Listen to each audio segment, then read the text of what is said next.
देख क्या कर रहे हैं हमने क्या किया, एक वेरिएबल डिक्लेयर किया ए करके, और फिर उसके बाद हमने एक पैरामीटर्स कंस्ट्रक्टर बना दिया। अब ये पैरामीटर्स कंस्ट्रक्टर में इंटीजर वेरिएबल लिया, तो ये भी इंटीजर ये भी इंटीजर है, तो ये बी चाहता है कि इस ए को वैल्यू दे, तो ए इक्वल्स टू बी किया मैंने, मतलब इस कंस्ट्रक्टर के अंदर मैंने क्या किया, बी ने जो वैल्यू ऑक्यूपाई किया होगा या करेगा वो वैल्यू किसको जाएगा, ए को जाएगा। अब उसके बाद में एक फंक्शन बनाता हूँ पब्लिक वॉइड डिस्प्ले करके, और इस डिस्प्ले फंक्शन के अंदर मैं क्या कर रहा हूँ, system dot out dot println में वो जो ए वेरिएबल है उसको डिस्प्ले करता हूँ। अब मैं मेन में आके क्लास का ऑब्जेक्ट बना लूँ, क्लास का नाम क्या है मेरा ABC, A one equals to new ABC, but ये कंस्ट्रक्टर जो विद पैरामीटर है ना, so that's why I am passing with parameter value here, और उसके बाद मैं ए1 डॉट डिस्प्ले को कॉल करता हूँ। ठीक से समझो, कोड कैसा भी हो, सबसे पहले हमने क्या किया, मेन में क्लास का ऑब्जेक्ट बनाया, इस ऑब्जेक्ट में हमने वैल्यू भी पास किया, तो ये कहाँ पे जाएगा, इस कंस्ट्रक्टर में चला जाएगा। जैसे कल हमने देखा था कि कंस्ट्रक्टर को कॉल करने की जरूरत नहीं होती, वो अपने आप कॉल होता है by creating an instance during instance creation. तो इससे क्या होगा, ये कंस्ट्रक्टर कॉल हो जाएगा, तो ये 20 वैल्यू जो है किसको जाएगी, बी को जाएगी। बी को मिलने के बाद वो वैल्यू बी से किसको मिलेगी, ए वेरिएबल, किस ऑब्जेक्ट की वजह से, ए1 की वजह से। तो जब मैं ए1 डॉट डिस्प्ले कॉल कर रहा हूँ, तो डिस्प्ले फंक्शन में जो ए का वैल्यू वो कॉल होगा, तो इससे जो आउटपुट मिलेगा, आउटपुट क्या आएगा मुझे, 10। देख लो कैसे रन करता हूँ, आउटपुट मिलेगा, सॉरी 10 नहीं 20 वैल्यू है ना, 20, तो 20 वैल्यू आएगा। समझ में यहाँ तक? तो यहाँ पे हमने क्या किया, एक वेरिएबल डिक्लेयर किया है, और उस वेरिएबल को वैल्यू हमने इस पैरामीटराइज कंस्ट्रक्टर से दी है। अब देख लो, जैसे वेरिएबल मैंने बनाया ना, वैसे मैं क्लास का ऑब्जेक्ट भी बना सकता हूँ। देख लो, एबीसी ए2, क्या नाम दिया मैंने, एबीसी ए2। पहले मैंने इंटीजर वेरिएबल दिया था, अब मैंने क्लास का ऑब्जेक्ट बनाया ए2। अब ये जो कंस्ट्रक्टर है इसमें मैंने इंटीजर वेरिएबल पास किया, क्यों, क्योंकि इस इंटीजर वेरिएबल को वैल्यू देना था। अब इस ऑब्जेक्ट को भी वैल्यू देना है, इसलिए मैं क्या कर रहा हूँ, देख लो, पब्लिक एबीसी, और इसके अंदर क्लास का ऑब्जेक्ट एज ए पैरामीटर में पास करता हूँ। तो ये एबीसी क्या हुआ, क्लास, और ये ए3 हो गया उसका ऑब्जेक्ट। देखो ये इंटीजर टाइप का था, इसलिए इंटीजर पैरामीटर पास किया। अब ये क्लास टाइप है ना, क्लास का ऑब्जेक्ट एज ए पैरामीटर, या क्लास का ऑब्जेक्ट है ये, तो यहाँ पे भी मैं फंक्शन बनाता हूँ, कंस्ट्रक्टर बनाता हूँ, उसमें ऑब्जेक्ट को ही एज ए पैरामीटर पास करता हूँ। जैसे यहाँ पे बी का वैल्यू ए को मिला, वैसे यहाँ पे ए3 का वैल्यू ए2 को मिलेगा। मतलब ये भी एक कंस्ट्रक्टर है जिसमें integer variable as a parameter है, और ये भी एक कंस्ट्रक्टर जिसमें क्लास का ऑब्जेक्ट एज ए पैरामीटर है। समझ में यहां तक? हाँ, तो क्लास का ऑब्जेक्ट जब एज ए पैरामीटर पास होगा, तो उस कंस्ट्रक्टर को हम बोलेंगे कॉपी कंस्ट्रक्टर। तो कॉपी कंस्ट्रक्टर का डेफिनेशन क्या है, देख लो, if we pass an object as a parameter into a constructor, then that constructor is called as a copy constructor. समझ में? तो उस कंस्ट्रक्टर को बोलेंगे कॉपी कंस्ट्रक्टर। तो देखो ये वैल्यू पास करने का काम कर रहा है। अब एबीसी का ऑब्जेक्ट क्या है, ए3 की मेमोरी किसको मिली, ए2 को, तो एबीसी का ऑब्जेक्ट ए2, और ये वेरिएबल किसका है, एबीसी का ही। तो मैं यहाँ पे ना ए2 डॉट ए करता हूँ, कर सकता हूँ, क्योंकि ए2 क्या है, एबीसी का ही ऑब्जेक्ट है, ए भी उसी का मेंबर है, तो वो कॉल कर रहा है। अब मुझे आउटपुट क्या आता है देखना है, ठीक से समझो। यहाँ से मैंने क्या किया, ये वाला कंस्ट्रक्टर कॉल किया, तो ये जो 20 वैल्यू है वो किसको मिली, बी को, बी से मिली किसको, ए वेरिएबल को, किस ऑब्जेक्ट की वजह से, ए1 की वजह से। तो जब मैं a1 डॉट डिस्प्ले को कॉल कर रहा हूँ, तो इसके अंदर मैंने a2 डॉट ए लिखा है, बट इस a2 को मेमोरी कब मिल रही है, जब ये कॉल होगा तो, बट ये कॉल हुआ ही नहीं है इस लाइन से, तो ये वाला कंस्ट्रक्टर कॉल हुआ, उसने वेरिएबल को वैल्यू दे दिया, बट ऑब्जेक्ट को मेमोरी नहीं मिला, इसलिए आपका डिस्प्ले मेथड कॉल नहीं होगा, ये आपको एरर देगा। देखो इसने क्या किया, आपको एरर दे दिया, और बोलेगा cannot read field because this dot A2, मुझे ए2 को मेमोरी नहीं मिला, विच इज नल। तो क्या हो गया आपका, ए2 जो ऑब्जेक्ट है वो नल हो, क्योंकि उसको ऑब्जेक्ट नहीं मिला, मेमोरी नहीं मिला। अब एक ऑब्जेक्ट दूसरे ऑब्जेक्ट को मेमोरी देना चाहता है, तो मुझे ये कंस्ट्रक्टर कॉल करना पड़ेगा। इसके लिए मैं क्या कर रहा हूँ, देख लो यहाँ पे ABC ऑब्जेक्ट A1 लिखा है, उसकी जगह में चलो F5 लिखता हूँ, कुछ अलग नाम, या F4 लिखता हूँ। अब मैं क्या कर रहा हूँ यहाँ पे देख लो, डिस्प्ले को कॉल नहीं करूँगा, ABC A5 equal to new ABC और इसके अंदर मैं A4 को पास करता हूँ। अब ठीक से समझो, इस लाइन से ये वाला कंस्ट्रक्टर कॉल हुआ। ये जो 20 वैल्यू किसको मिली, B को, और B से किसको मिला, A को। तो ये 20 वैल्यू किसको मिल रही है, B को, B से A को। तो A4 डॉट B अगर मैं देखूं तो वैल्यू है 20। अब A4 को मेमोरी मिला यहाँ पे। अब क्या हुआ, A4 का memory as a parameter pass हुआ। तो अब यहाँ पे वो कंस्ट्रक्टर कॉल होगा जहाँ पे ऑब्जेक्ट एज ए पैरामीटर है। तो कौन सा, ये वाला। तो A4 ने जो मेमोरी ऑक्यूपाई वो किसको की, A3 को। तो A2 डॉट ए कितना था, A4 डॉट ए 20 था। अब A4 की मेमोरी किसको मिली, A3 को। तो A3 डॉट ए कितना हुआ, 20। अब A3 की मेमोरी किसको जा रही है, A2 को। तो A2 डॉट ए कितना हुआ फिर, 20। किस ऑब्जेक्ट की वजह से, A5 की वजह से। तो ये लाइन लिखने की वजह से आपके A2 को मेमोरी मिला है। तो उसी के ऑब्जेक्ट से अगर आप डिस्प्ले को कॉल करते तो अब आपको आउटपुट मिलेगा। इसका मतलब हो क्या रहा है, एक ऑब्जेक्ट ने जो मेमोरी ऑक्यूपाई की है वो दूसरे ऑब्जेक्ट को पास कर रहा है, और वो पास करने के लिए यूज क्या कर रहे हैं, एक ऐसा कंस्ट्रक्टर जिसमें हम object as a parameter pass कर रहे हैं, और उसी कंस्ट्रक्टर को हम बोलते हैं कॉपी कंस्ट्रक्टर। समझ में आया?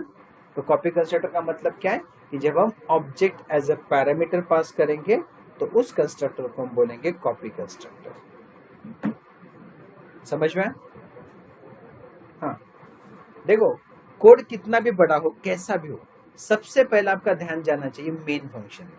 ठीक है, बस जैसे जैसे बोलता हूं वैसे वैसे स्टेप्स फॉलो करना। सबसे पहले कहा जाना चाहिए मेन में।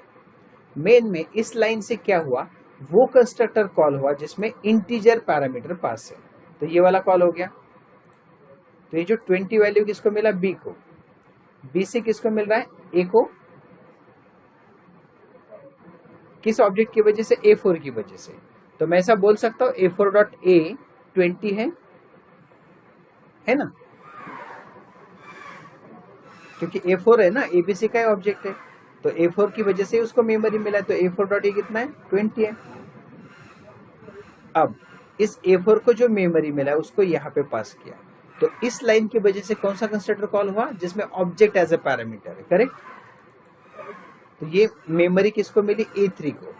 A4 ने जो मेमोरी ऑक्यूपाई किया था वो मेमोरी किसको जा रहा है, A3 को। करेक्ट है। तो A4 डॉट A 20 था, A4 की मेमोरी A3 को चली गई, तो A4 डॉट A 20 हो गया। अब A3 की मेमोरी जा रही A2 को। तो A2 डॉट A कितना हुआ, 20। किस ऑब्जेक्ट की वजह से, A5 की वजह से। इसलिए जब मैं A5 डॉट डिस्प्ले कॉल कर रहा हूं तो इस A2 को मेमोरी आ चुका है ना, और वो मेमोरी कितना है, 20। तो इससे आउटपुट में क्या मिलेगा, A2 किसका ऑब्जेक्ट है, ABC का। तो ऑब्जेक्ट थ्रू हम क्लास के मेंबर कॉल करते ही है ना, जैसे फंक्शन कॉल किया। हाँ, तो वैसे ही इसको कॉल किया मैंने। समझे? इस कोड को अगर आपको थोड़ा टफ लग रहा है ना, तो मैं और एक कोड बताता हूं, वो थोड़ा और समझेगा। अब ठीक से समझो, ये दिमाग से हटा दो। चलो जस्ट इमेजिन, मुझे स्टूडेंट का roll number, name, qualification, percentage, ये 4 फील्ड चाहिए। तो मैं यहाँ पे क्या करूंगा, 4 वेरिएबल क्रिएट करूंगा। करेक्ट है। एक रोल नंबर बनाऊंगा, फिर मैं दूसरा स्ट्रिंग नेम बनाऊंगा, फिर मैं क्वालिफिकेशन के लिए भी एक वेरिएबल बनाऊंगा, एंड मैं फ्लोट परसेंटेज के लिए भी एक वेरिएबल बनाऊंगा। तो मैंने 4 वेरिएबल बनाए। अब ये 4 वेरिएबल इस क्लास तक ठीक है, बट और इनको वैल्यू पास करनी है तो मुझे क्या करना पड़ेगा, एक कंस्ट्रक्टर बनाना पड़ेगा, पब्लिक ABC, और इसके अंदर वो सारे वेरिएबल पास करने पड़ेंगे। Int roll number, string name, string qualification, float percentage, और इनकी वैल्यूज ऊपर वाले वेरिएबल को देनी पड़ेगी, जैसे कि roll number equals to R, name equals to n, qualification equals to q and percentage equals to p। ऐसा पास करना पड़ेगा। अब इनको प्रिंट करना है तो मैं एक फंक्शन और बनाऊंगा, पब्लिक वॉइड डिस्प्ले वगैरह, और इस डिस्प्ले के अंदर ये चारों वेरिएबल हम प्रिंट करेंगे। देखो कुछ इस तरह हम बोलेंगे roll number equals to plus RNO। हम ऐसे ही चारों वेरिएबल प्रिंट करेंगे। स्टूडेंट नेम इक्वल्स टू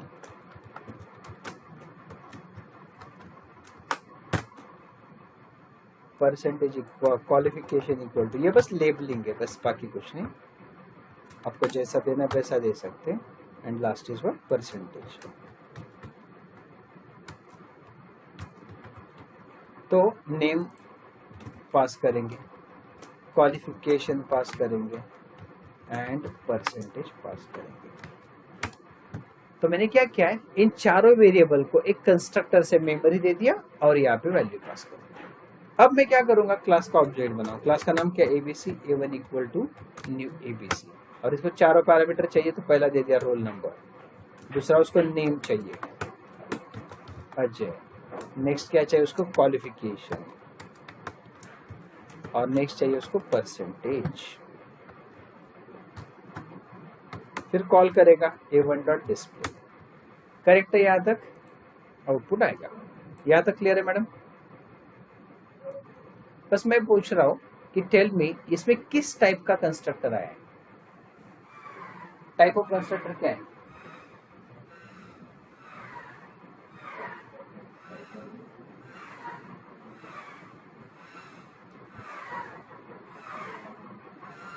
कौन से टाइप से मैडम?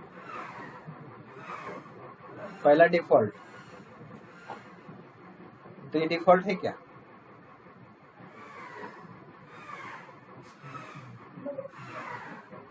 तो कौन सा ये?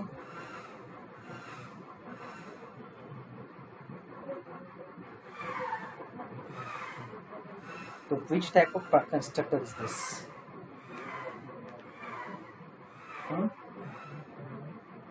Parameterised, correct. अब देख लो, इस क्लास तक स्कोप था ये वेरिएबल्स को यूज करने का, तो ये वाला चलेगा, ये पैरामीटराइज्ड कंस्ट्रक्टर हुआ, है ना। अब अगर एक आधा यूजर बोलता है कि यार ये चार वेरिएबल्स है ना, मुझे अलग अलग क्लासेस में यूज करने और हर जगह पे एक वैल्यू पास करने, अभी इसका यहाँ पे जो वैल्यू पास कर दी ABC तक ही लिमिटेड है ना, दूसरे क्लास को थोड़ी जाएगी ये वैल्यू, नहीं जाएगी, है ना, ऐसा नहीं। तो मैं चाहता हूं कि ये वेरिएबल क्यों ना मैं दूसरी जगह पे रखूं। तो देखो मैं कैसे करूंगा, ये तो मेरा अभी का प्रोग्राम आ गया जिसमें ये क्या हो रहा है, एक क्लास तक लिमिटेड है यूजिंग पैरामीटराइज्ड कंस्ट्रक्टर। फिलहाल थोड़ी देर के लिए मैं इसको साइड में रखूंगा कंपेयर करने के लिए। अब मैं क्या करता हूँ, देखिए ये वाला पार्ट में वापस हटा रहा हूँ।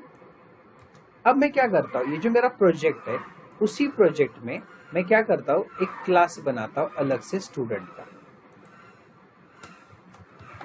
और स्टूडेंट को जितने भी वेरिएबल चाहिए वो यहाँ पे मैं डिक्लेयर करूंगा। डिक्लेयर कैसे करूंगा, मैं प्राइवेट करूंगा, प्राइवेट इंट रोल नंबर, देख लो, private string name, then private string qualification and private float percentage.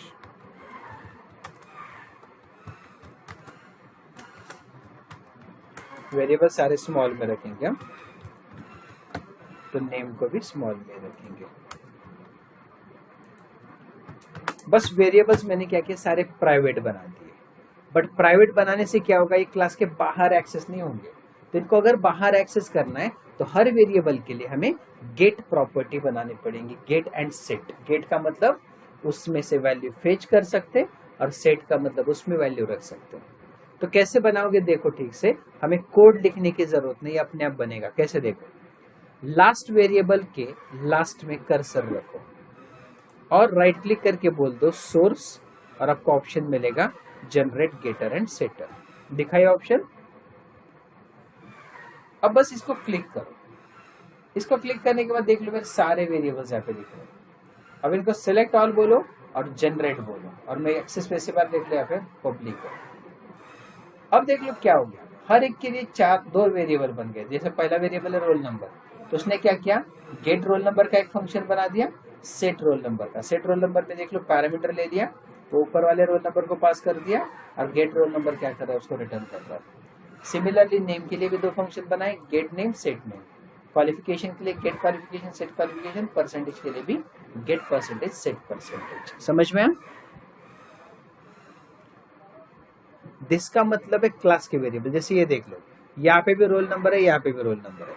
अगर मैं दिस नहीं लिखूंगा तो ये क्या करेगा, ये देख लो कौन सा रोल नंबर हाईलाइट हुआ, ये वाला वेरिएबल सेम है ना कोइंसिडेंटली, तो इस वेरिएबल के अंदर ही उसको रखा, तो ये एक्चुअली उस इसके ऊपर रखना चाहिए ना, तो इसलिए कीवर्ड यूज किया जाता है दिस। तो दिस कीवर्ड जो है ना, उसका मीनिंग होता है it is a current class member.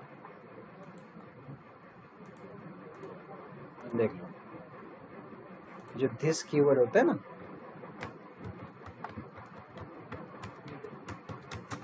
it always refer the current class members.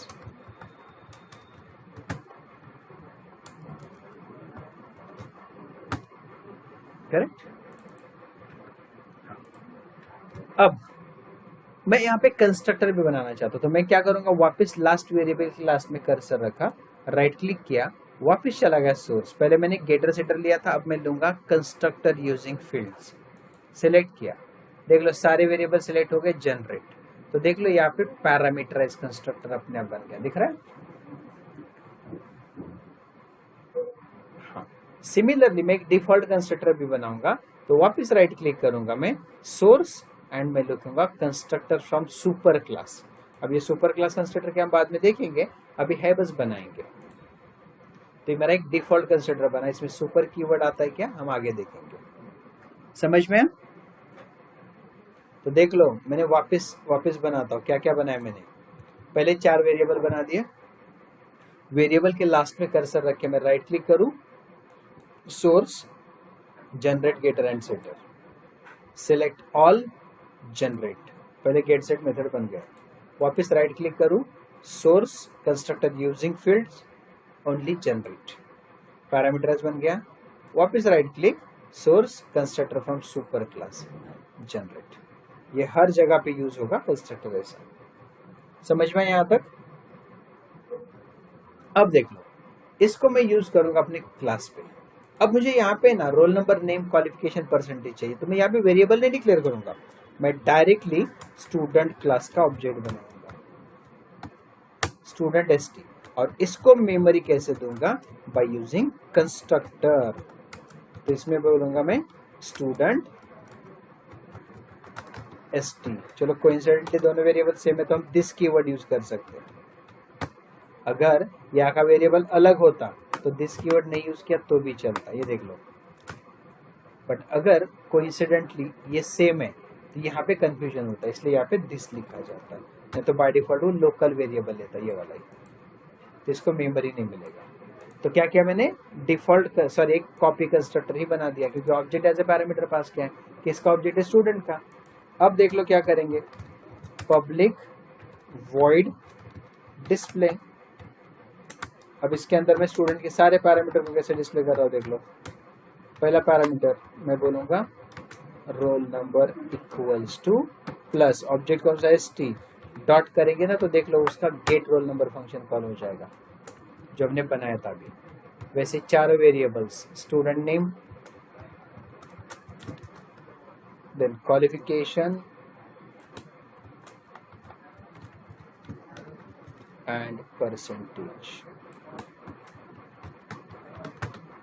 तो यहाँ पे गेट स्टूडेंट नेम बोलेंगे, ये get name, get qualification and get percentage, ऐसे। अब मेन में आके मैं क्या करूंगा, इस क्लास का ऑब्जेक्ट बनाऊंगा, तो इसको मुझे स्टूडेंट पास करना पड़ेगा। तो पहले मैं स्टूडेंट का ऑब्जेक्ट बनाऊंगा, देख लो, student s1 equal to new student. अब इसको देख लो क्या क्या वैल्यू पास करने, पहला रोल नंबर, क्योंकि हमने पैरामीटराइज कंस्ट्रक्टर कॉल किया,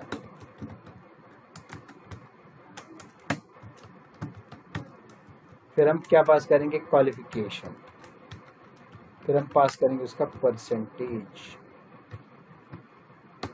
दैट्स इट। अब हम क्या करेंगे, इस क्लास का ऑब्जेक्ट बनाएंगे क्योंकि उसके मेंबर को कॉल करना है। सो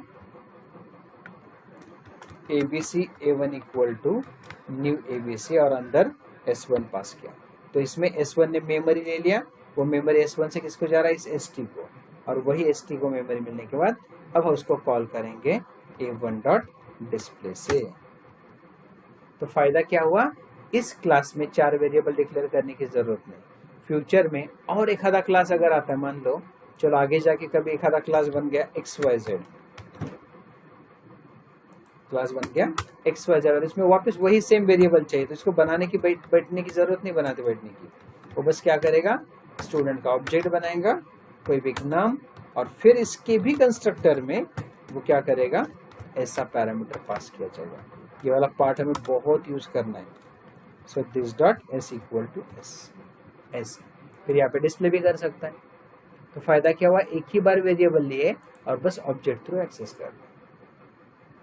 तो जब इसको रन करो तो आउटपुट तो वही आने वाला है, बस फायदा ये कि वेरिएबल्स स्प्लिटेड रखने की जरूरत नहीं, सेपरेट सेपरेट रखने की जरूरत नहीं, एज अ बंच आप ले सकते हो। समझ में?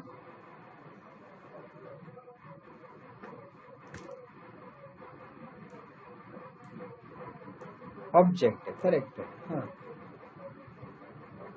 ये वाला, हाँ ग्लोबली बना के रखा है ताकि आगे कहीं पे भी यूज कर सके। स्टूडेंट इज अ क्लास और st इज एन ऑब्जेक्ट, बस उसको मेमोरी नहीं है तो उसको मेमोरी यहाँ से मिल रहा है। नॉर्मली ये वाला ऑब्जेक्ट हम ऐसा मेमोरी देते हैं ना, तो उसको कंस्ट्रक्टर थ्रू मेमोरी देना, इसलिए हमने ऐसे लिखा,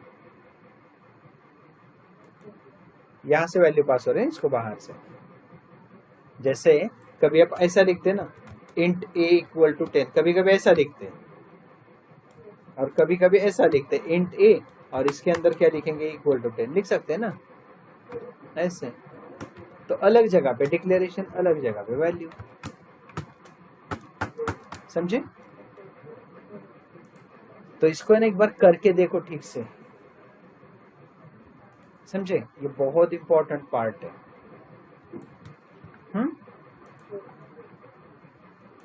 तो यहाँ पे हमारा कंस्ट्रक्टर ये आ गया। समझ में कोई डाउट, कोई क्वेश्चन?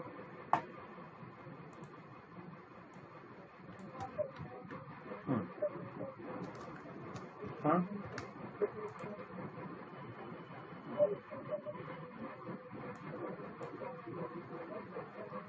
हाँ हाँ मैडम, इसका मतलब पहला वाला आपको समझा नहीं क्या? कॉपी कंस्ट्रक्टर का जो एग्जांपल दिया था ये वाला, हमने ऑब्जेक्ट को एज ए पैरामीटर पास किया था, क्लास का ऑब्जेक्ट एज ए पैरामीटर, तो A3 की मेमोरी A2 को, हाँ बट क्लास ही है ना।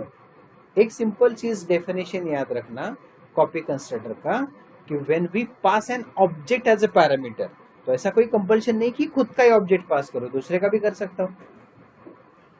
देखो एक सिंपल चीज है, आपके पास ओनली बॉटल कैरी करनी है, तो आपको किसी दूसरे कंटेंट की जरूरत नहीं, एक हाथ में लेके जा सकते हैं ना। अगर आपको वॉलेट कैरी करना है, चलो वो भी चलो अपने हाथ में रख दिया, बट अगर आपको रैंडमली 10-12 चीजें वो कैरी करनी है, इसीलिए तो बैग बनाया ना मैडम। बैग में भरो, अलग अलग जगह पे लेके जाओ। अब यहाँ पे मुझे 4 वेरिएबल्स है ना, अलग अलग जगह पे चाहिए थे, तो मैंने क्या किया, एक क्लास के अंदर रखा और उसके ऑब्जेक्ट को एज ए पैरामीटर ले लिया हर जगह पे, मतलब ये बैग बन गया क्योंकि इसके अंदर रैप हो गया ना सब कुछ, तो ये बैग है। और उस बैग को हम यहाँ पे भी कैरी कर रहे हैं, उसी बैग को हम यहाँ पे भी कैरी कर रहे हैं। अब उसमें क्या भरना है, जहाँ पे कैरी कर रहे हैं वहां डिसाइड कर रहे हैं। अगर आप मार्केट में जाओगे तो मार्केट में डिसाइड करोगे ना उसमें क्या रखना है। कॉलेज में जा रहे हो तो कॉलेज के कंटेंट्स आप उसमें रखोगे, तो जहां पे जा रहे हो वैसे वैसे कंटेंट्स आप रखोगे, बैग तो एक ही हो सकता है। So that is the benefit of using object as a parameter, and that concept is called as a constructor. समझे? अब इस कंस्ट्रक्टर में एक कीवर्ड यूज हुआ था सुपर। कौन सा? सुपर। अब ये सुपर कंस्ट्रक्टर या सुपर कीवर्ड है क्या? अभी तक हमने कंस्ट्रक्टर एक ही क्लास के अंदर बनाया, अब देख लो मैं क्या कर रहा हूँ, दो क्लासेस बना रहा हूँ। एक क्लास का नाम है पेरेंट क्लास, मैं इसको फिनिश करता हूँ और मैं और एक क्लास बनाता हूँ चाइल्ड क्लास। अब पेरेंट क्लास और चाइल्ड क्लास हमने एक्सेस स्पेसिफायर के टाइम पे देखा था, याद है? अब मैं क्या करता हूँ, पेरेंट क्लास का कंस्ट्रक्टर बना रहा हूँ, देख लो, और इसमें कोई पैरामीटर पास नहीं करता। मतलब ये कौन सा टाइप का कंस्ट्रक्टर हो गया? Correct. So calling default of parent class.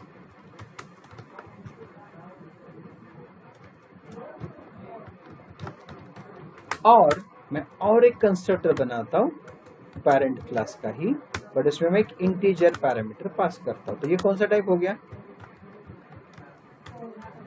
Correct. So calling parameterised constructor of parent class. तो मैंने एक क्लास के अंदर दो कंस्ट्रक्टर बना दिए। कौन से दो? एक डिफॉल्ट बना दिया और दूसरा पैरामीटराइज। यहां तक क्लियर है? अब मैं चाइल्ड में आता हूं। अब चाइल्ड क्या करेगा? एक्सटेंड करेगा किसको? पेरेंट क्लास को। तो पेरेंट क्लास की सारी प्रॉपर्टी किसकी बन जाएगी? चाइल्ड क्लास की। इनहेरिट कर रहा है ना और रिट्राइव कर रहा है। अब चाइल्ड क्लास के अंदर भी मैं दो कंस्ट्रक्टर बनाऊंगा। एक बनाता हूं चाइल्ड क्लास विदाउट पैरामीटर, जिसको हम डिफॉल्ट ही बोलेंगे, और इसमें लिखूंगा मैं calling default constructor of child class. And similarly मैं और एक कंस्ट्रक्टर बनाऊंगा जिसमें मैं इंटीजर पैरामीटर ही पास करता हूं, तो इसको बोल दूं मैं कॉलिंग पैरामीटराइज्ड। करेक्ट है यहां तक? अब मैं क्या करता हूं, इसी चाइल्ड के अंदर, चलो और एक क्लास बनाता हूं, कुछ भी नाम देंगे, मेन क्लास बोलता हूं उसको, और उसमें मेन फंक्शन रखूंगा मैं। अब मेन क्लास में देखो, एक पेरेंट है, पेरेंट की दो प्रॉपर्टीज है। पेरेंट को इनहेरिट कर रहा है चाइल्ड, तो चाइल्ड के पास पेरेंट की प्लस खुद की प्रॉपर्टी आ गई। तो ऑब्जेक्ट में अभी चाइल्ड का बनाता हूँ यहाँ पे।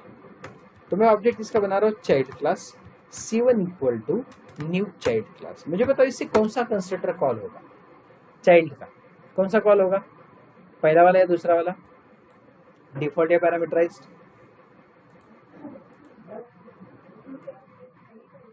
डिफॉल्ट वाला कॉल होगा। करेक्ट है। तो देखो यहां से क्या हुआ, चाइल्ड का ये वाला कंस्ट्रक्टर कॉल हो गया। करेक्ट है। बट इस चाइल्ड ने ऑलरेडी पेरेंट को इनहेरिट किया है, तो पहले पेरेंट आएगा या चाइल्ड आएगा? पहले पेरेंट आएगा ना। तो ये क्या करेगा, पहले पेरेंट पे चला जाएगा, और पेरेंट का डिफॉल्ट कंस्ट्रक्टर पहले कॉल होगा और फिर चाइल्ड का डिफॉल्ट कॉल होगा। तो भले मैं ऑब्जेक्ट बना रहा हूँ चाइल्ड क्लास का, बट कॉलिंग में पहला किसका कॉल होगा? पेरेंट क्लास का। ऊपर से नीचे आएगा वो, इसलिए आउटपुट में देख लो क्या मिला, calling default constructor of parent class, and उसके बाद मिला default constructor of child class. समझ में यहां? अब देखो दूसरा। अब मैं क्या कर रहा हूं, child class C2 equals to new child class. अब इसमें मैंने एक इंटीजर वैल्यू पास करता हूं, तो इससे कौन सा कंस्ट्रक्टर कॉल होगा? पैरामीटराइज, मतलब ये वाला। देखो मैं क्लिक कर रहा हूं तो सही जा रहा है, देख लो इसमें क्लिक करता हूं डिफॉल्ट भी जा रहा है, और इसमें देख लो क्लिक कर रहा हूं पैरामीटर्स भी जा रहा है। तो ये जो 10 वैल्यू है, वो 10 वैल्यू किसको मिलेगी? इस A को। अब चाइल्ड क्लास ने तो पेरेंट को इनहेरिट किया, तो ये पहले पेरेंट पे जाएगा, है ना। जब वो देखो मेन से इसको कॉल कर रहे तो वैल्यू के साथ आ रहा है, इसलिए चाइल्ड का ये वाला कंस्ट्रक्टर कॉल हो रहा है। बट यहां से पेरेंट का जब कंस्ट्रक्टर कॉल होता है तो पेरेंट में कोई वैल्यू ही नहीं पास हो रहा है, इसलिए वो क्या करेगा, पेरेंट का डिफॉल्ट ही कंस्ट्रक्टर कॉल करेगा, ये वाला कॉल करेगा नहीं, क्योंकि उसको वैल्यू ही पास नहीं कर रहे हैं। इसलिए इस कंस्ट्रक्टर से आउटपुट मिलेगा calling default of parent, default of child, और इस कंस्ट्रक्टर से आउटपुट क्या मिलेगा, calling default of parent and parameterised of child. देख लो होता है क्या, समझ में? क्यों? क्योंकि ये जो वैल्यू है ये बस खाली चाइल्ड की वैल्यू है। चाइल्ड जब पेरेंट पे जा रहा है तो उसको वैल्यू थोड़ी मिल रही है, वैल्यू जा ही नहीं रही कोई, समझे? कुछ भी नहीं है तो डिफॉल्ट ही कॉल होगा ना मैडम। जब वो पेरेंट पे पहुंचेगा तो कोई वैल्यू नहीं जा रहा है तो उसी कंस्ट्रक्टर को देखेगा ना जिसमें वैल्यू नहीं है।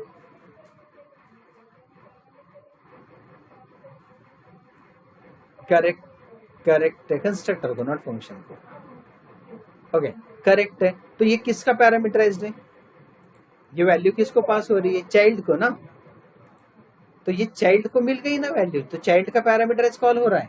बट चाइल्ड ने तो पेरेंट को इनहेरिट किया, तो पहले ये पेरेंट पे जाएगा ना। तो ये वैल्यू तो चाइल्ड को पास हुई है, पेरेंट को कहाँ वैल्यू दी है अपने, है ना? तो इसलिए वो पेरेंट का डिफॉल्ट कॉल करता है। बट अगर वो बोलता है नहीं यार मुझे ना पेरेंट का पैरामीटराइज ही कॉल करना है, तो उस केस में इस कंस्ट्रक्टर के अंदर लिखा जाता है सुपर। सुपर का मतलब पेरेंट, और इसके पैरेंथेसिस में आप कोई भी वैल्यू दे दो। क्यों? क्योंकि अगर वैल्यू नहीं दे रहे तो ये सुपर मतलब पेरेंट का वो कंस्ट्रक्टर देखेगा जिसमें कुछ भी वैल्यू पास नहीं है, तो वापस इसी को ही कॉल करेगा। देख लो, समझे? बट पेरेंट का कंस्ट्रक्टर कौन सा? विथ इंटीजर पैरामीटर है, तो मैं यहाँ पे क्या करता हूँ, सुपर में एक इंटीजर वैल्यू पास करता हूँ। 5 पास किया, या फिर आपको अगर ये ए पास करना है आप कर सकते हो ऐसे। तो कौन सा कॉल होगा अभी देख लो, समझ में? तो ये जो सुपर कीवर्ड है, फिर इसका पर्पस क्या हुआ?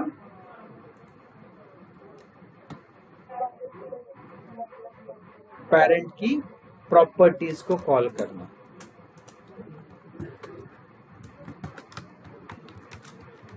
It is used to call parent class members या प्रॉपर्टीज फ्रॉम चाइल्ड क्लास। समझ में? इसलिए जो थोड़ी पे देर पहले हमने बनाया था ना स्टूडेंट, तो इसने क्या किया, भले इसने कुछ लिया नहीं चाहे पेरेंट, तो भी उसने सुपर ले लिया, तो विदाउट पैरामीटर वाला कॉल होता है। इसको हटाए तो भी चलता है, कोई फर्क नहीं पड़ता, क्योंकि इसका कोई पेरेंट है ही नहीं ना। समझ में? हाँ, सुपर मेंशन नहीं करोगे यहाँ पे, जैसे यहाँ पे देख लो कुछ भी नहीं है, इसका मतलब ही यहाँ पे सुपर है, बट वो विदाउट पैरामीटर है, ऐसा है। मतलब वो हिडन में है ही। जैसे मैं लाता ना कि किसी भी कंस्ट्रक्टर को अगर आप कॉल नहीं कर रहे तो वो डिफॉल्ट कॉल करता है, वैसे डिफॉल्ट कॉल करता है। क्लियर है? तो ये है आपका कंस्ट्रक्टर कंसेप्ट। क्लियर? इसको है ना प्रैक्टिस करो मैडम, क्योंकि ये चीजें कैसा है कि अभी समझने को आसान लगती है, बट जब हम इसको प्रैक्टिस नहीं करेंगे ना तो फिर हम स्टेटमेंट्स बना नहीं पाते। सो प्रैक्टिस बहुत जरूरी है। ठीक है? अब कल का टॉपिक जो है वो होगा exception handling. That will be again one of the important topic. ठीक है? चलो, हाँ हाँ परसों करें। चलो,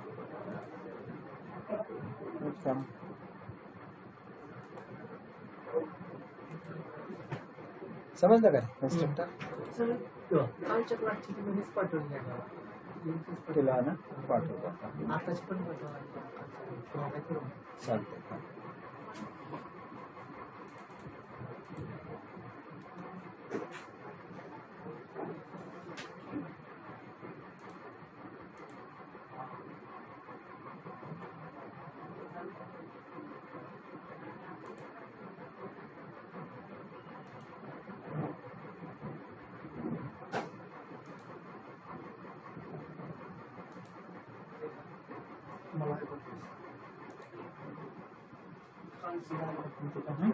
कालचं झालं तुमचं पाठवा. चालतंय.